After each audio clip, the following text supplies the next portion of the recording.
Vous pouvez vous déplacer, s'il vous plaît.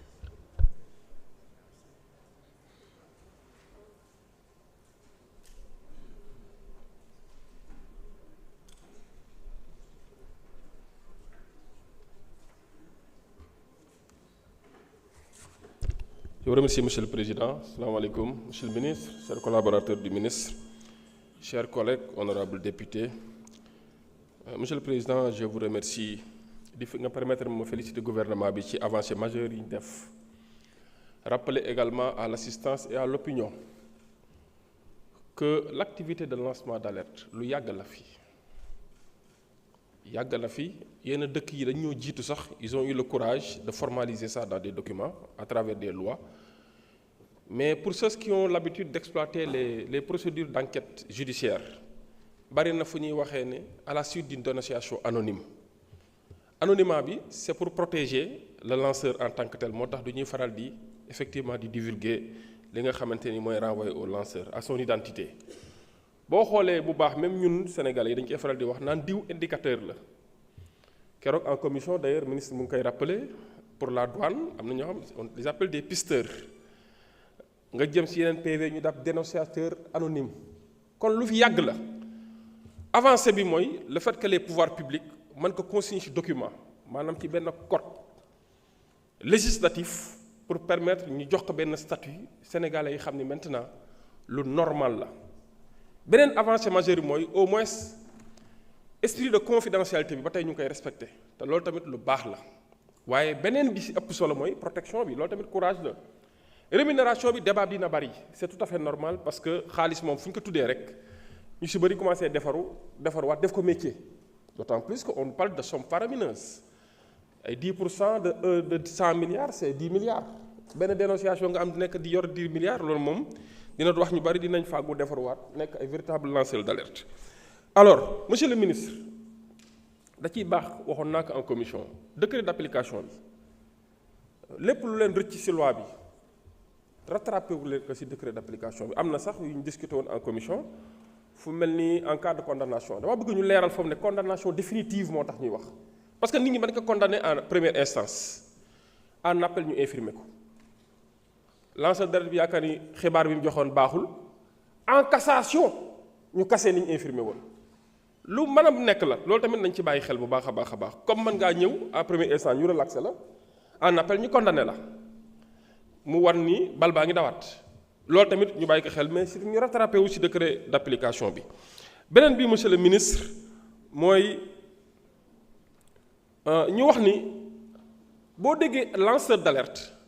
da ngay jàpp ni c'est pour prévenir alors que le lancement d'alerte peut concerner un scandale déjà avéré wala une infraction déjà consommée maanaam lanceur d'alerte boo ko déggee mooy kuy artu am na ko wax léegi kuy artu mais mbir mi des fois du artu kese mën na nekk lu am ba pare la nga xëy dénoncer te foofu nag sama problème mooy référent interne bi ngeen wax foofu ay préoccupations très sincèrement la ci am te wax naa ko en commission jamono ji nga xam dañuy citoyen sénégalais bi dafa am si ko war a référé wu. référent interne boobu mooy kan lu tax référent interne pourquoi warta nekk référent externe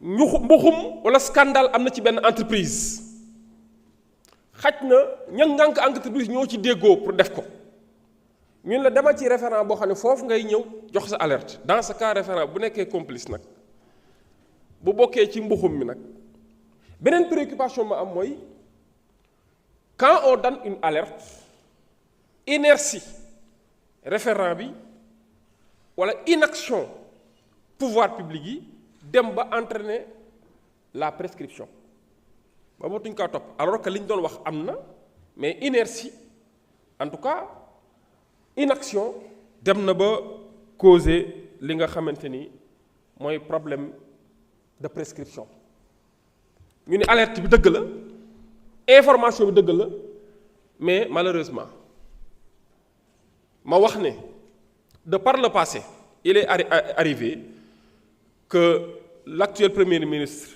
à l'époque opposant avait dénoncé des faits de détournement présumés au niveau de l'OFNAC, de l'IGE et je pense au niveau de la Cour des comptes, au niveau du procureur de la République par rapport à l'affaire des 94 milliards.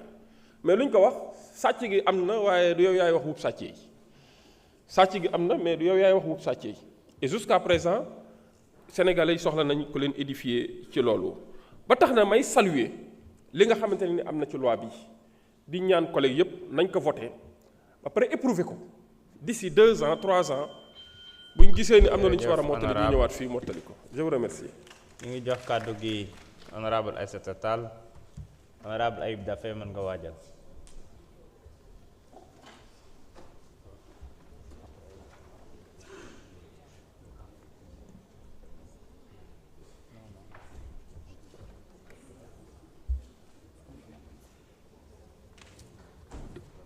Je vous remercie, Monsieur le Président, Monsieur le Ministre, mes chers collègues. On nous demande de statuer ce matin sur une loi qui porte protection des lanceurs d'alerte. Et on dit dans la loi, à l'article 1er, c'est quoi le lanceur d'alerte? Mais on ne dit pas c'est quoi l'alerte. Qu'est-ce que c'est que l'alerte? On veut protéger le lanceur, on veut dire c'est qui le lanceur d'alerte, mais il faut commencer par dire c'est quoi l'alerte. Alors, dans tous les pays qui ont consacré une loi sur les lanceurs d'alerte, on a consacré la définition de l'alerte. Je ne dis pas que vous ne le dites pas, mais c'est tellement défini dans le texte. Or, je considère que le fondement du lanceur, c'est d'abord l'alerte. Donc, l'alerte devrait être consacrée par un article à part qui le définit pour permettre à la personne qui contrôle, mais notamment au juge, de considérer que ce qui a été donné est une alerte ou n'est pas une alerte.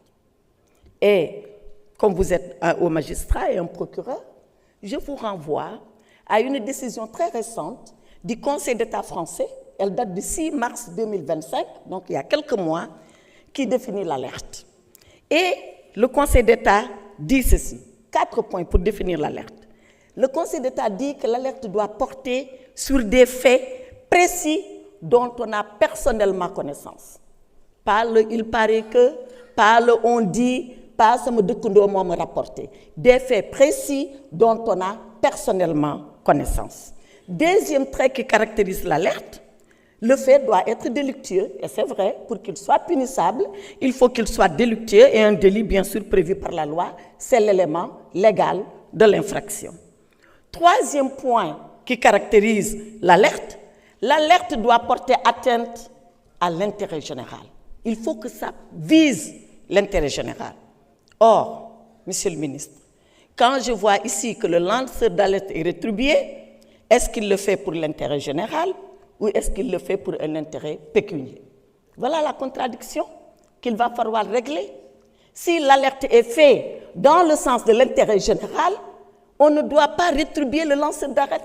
Et dans tous les systèmes juridiques que moi j'ai étudiés, en tout cas, sauf si je me trompe, et j'aimerais bien qu'on me le dise et qu'on me le prouve, le lanceur d'alerte n'a jamais été rétribué.